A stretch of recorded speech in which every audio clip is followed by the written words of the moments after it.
Oh, here we are, live, I suppose. Here I am. And I thought I'd just throw it on a stream quick because yeah, the end of She-Hulk was cinematically disastrous. I don't even know how else to put it. Why would you do that? As a fan of comics, like a comic nerd here for years and years and years, um, and a fan of the MCU up until recently, this was the final nail. This was essentially Disney did the same thing to the MCU that they did to Star Wars. They destroyed it by essentially taking an IP and what they wanted to do, the point of what they wanted to do, which is what they accomplished in the end, was to remake the IP in their own image. And their image of the world is misandry. They hate men. They don't like men at all. And if you think that I'm being if you think that I'm exaggerating the point, then I would ask you to go and watch some of the films from Hollywood recently. Just look at the men that are portrayed in these positions. Do they have any ability to choose for themselves? Are they free people?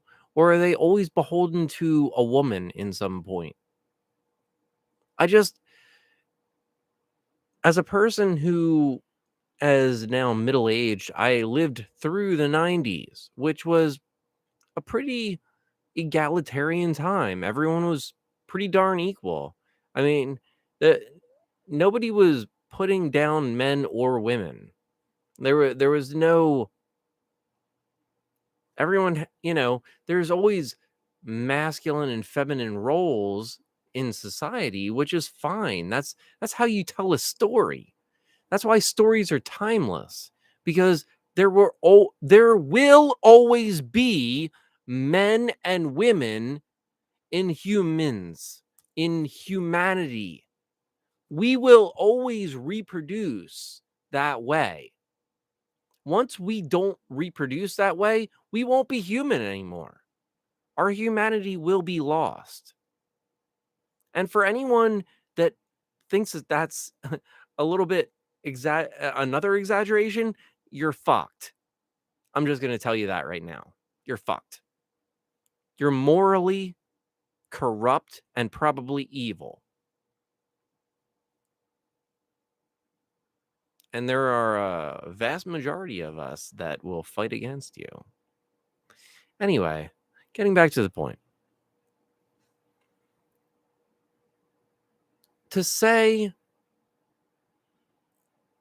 that the actions that She-Hulk took in the series, and by the way, I didn't watch any of it. I don't watch crap like that. I can't take it. I would get probably a minute into it, get so angry, scream at the screen, and then turn it off. Because I just can't take people like that. If a woman like Jen came up to me, that She-Hulk Jen came up to me in real life and started talking to me like that, I would turn around and walk away. And if she didn't let me walk away, there would be fucking consequences for her that involved physical pain. Because guess what? You don't get to control me because you have a fucking vagina. Anyway, let's get back to the point. The point is, Why would you do that? Why? Why would you take all of us fans? We all love She-Hulk. We all love the MCU. You know, Marvel has been one of my favorite comics from the beginning. And now it's over. It's over now. Why? Well, I guess we'll have to take a guess. Who knows? Who could it be? Who could have destroyed the MCU? Kevin Feige? Maybe. Kathleen Kennedy. She's not even involved. Yet she's at the studios. You know, there she is at Disney. Disney seems to be the one thread that keeps going through all of these projects, doesn't it? What's going on over there, Disney? Do you hate men all of a sudden? I mean, you've always been a princess company, for sure. Disney, let's I'm gonna be honest right here with the Disney thing. I don't like princess films. Never was a fan because I'm a dude. Uh, don't care about princess whatever the films are. There was a shitload of them, you know. But who cares? Like they weren't for me. I what was I doing when I was a kid? Well, I was playing in nature, learning how to do things, build stuff, blow things up. But legally with legal things. Shoot stuff, you know, legally, of course. But again, I was the people that raised me taught me how to do things. Of course, I watched movies, but they were Die Hard, Ghostbusters. You know,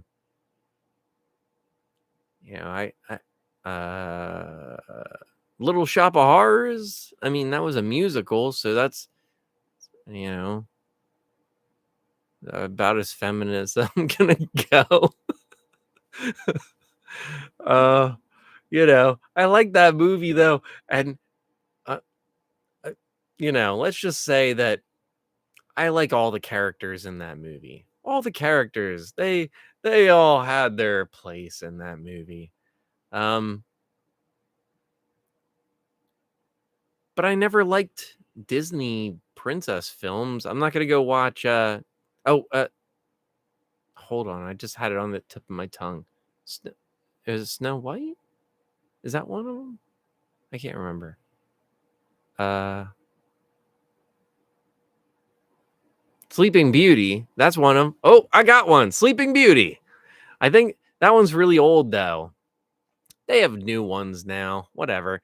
But the fact of the matter is that Disney has always been a female company, a female or gynocentric, as I like to, is termed. I mean, that's the technical term for it is gynocentric when you're focusing exclusively around females. It's always been that type of company, which is fine, right? Because almost all the other companies in the world were all focused around masculine things. So it was great to have one company that was focused around female things. There could have been more, but maybe you didn't need more. I don't know. Whatever. Seems like there's a lot of girls in the world that spend money on things, so you should probably go after them. Anyway, the fact of the matter is that uh, the that never really appealed to guys. But now Disney bought Star Wars and then they bought the MCU, which were very masculine properties. And I'm going to throw that down right now. They just were. Are they now? No. But the IP does. Not only are they not masculine IPs now, they don't exist. because essentially what you've done is erase them. Like when they're not focused on masculine subject matter, then they're not the same IP anymore. That's the problem that you always have. When you change something from what its past iteration was, you lose what the essence of it was. So when you take an IP that is very masculine, very bravado, um, family oriented, where it's like, oh, the man wants to protect the woman to get into a relationship and have children. Um, for some reason, that's frowned upon now in Disney. I don't know why, because when I meet women in real life, they still want to do those things, like meet a man and settle down and have children.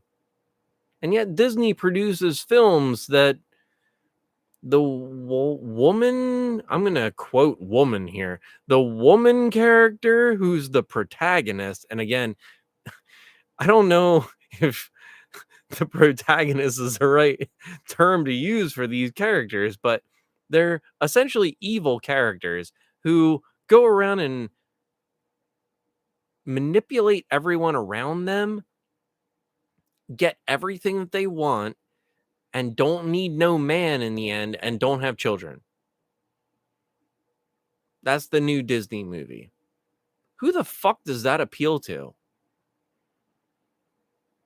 It doesn't appeal to men. That's for damn sure. Does it appeal to women?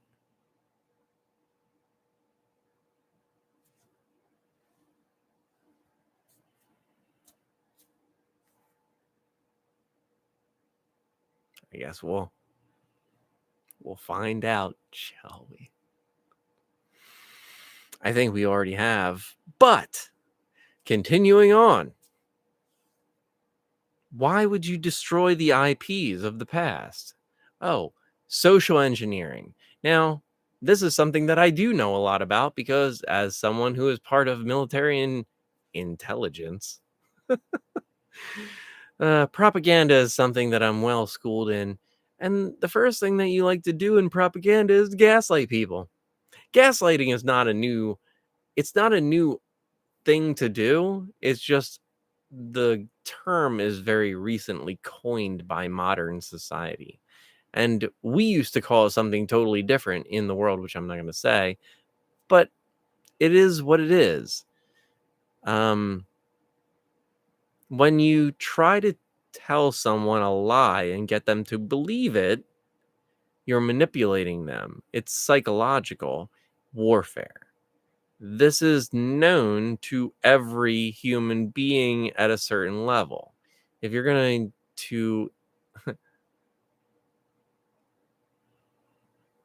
start doing this as a company, then there are going to be repercussions. Because you can't do this. It's the same as a government. Once a government lifts the mask, as it were, which that's a topic we're not going to talk about right now, but once they lift the mask and essentially declare that they've been lying to you, how are you going to get trust back?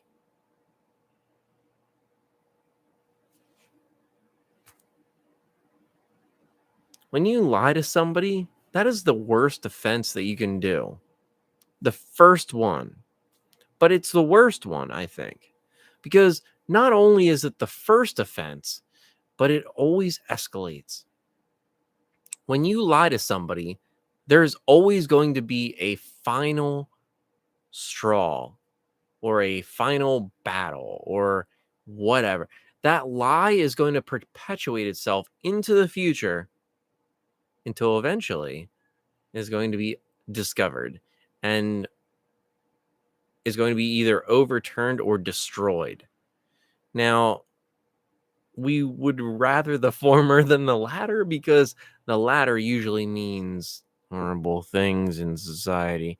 But the former means that like we've rationally come as a society to an agreement that we should probably not do that. Let's not repeat things that happened in the 1930s and 40s. Anyway, why in the hell should we care about this? Let's think about that for a second. Why should we care about movies and entertainment? Perhaps they affect a lot of people. Also, it's not only a social commentary, but a psychological structure that's set up, if you will. Once people understand a thing, it can spread easy. When one person learns how to read in a community, they will disseminate that information without the community. When one person learns how to draw or build a house, of course that's going to disseminate out. That is what I'm talking about. This is a learned behavior. Humans are really good at it. And what people will try to do is squash that. That's what psychological warfare is about. It's to prevent an individual from using their own mind to solve a problem, which will thus crystallize in the larger society. We don't have a machine that will produce more energy than it takes in. But do you think such a machine exists?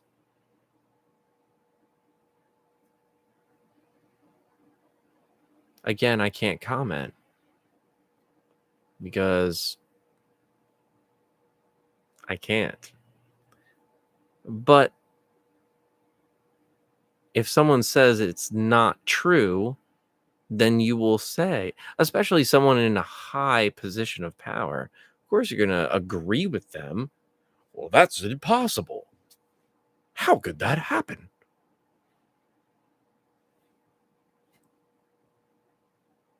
Just use your brain.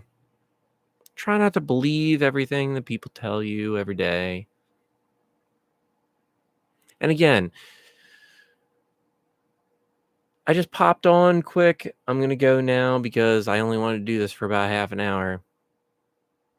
And probably no one will watch this, but maybe somebody will in the future. Who knows? I do these videos every once in a while in order to keep the channel alive. And the fact of the matter is that I started this channel. It is not only a yoga channel, and I will continue to do yoga in the future, but I can't do that right now because of physical things. So this has become a philosophy channel. This has become, what do we discuss before and after a meditation? These are things that every human should think about. I'm I, Again, this channel is still the same format that it was before. I am still the same person. I'm just going through changes in my life. Instead of doing the physical practice of yoga, I can't do that with you all right now. This is something that I have to work through right now, and I appreciate everyone who still comes to the channel. This is now just a philosophy channel for the time being. Hopefully, not forever. I will return to you once again once my practice is better. But also, this, and this is diverging from the topic of the evening, but when it comes to yoga, one thing that is true in yoga, as it is in many physical activities, is the fact that you cannot attach yourself or your self-worth to it. Because at one point in time, maybe, just maybe, you won't be able to do that thing anymore. And so you should still be able to have a good time. You should still be able to enjoy life. You should still be able to move forward without regret or without loss in that sense. It's not it, it It's okay to mourn a loss, but it's not okay to continue to live in that. Um,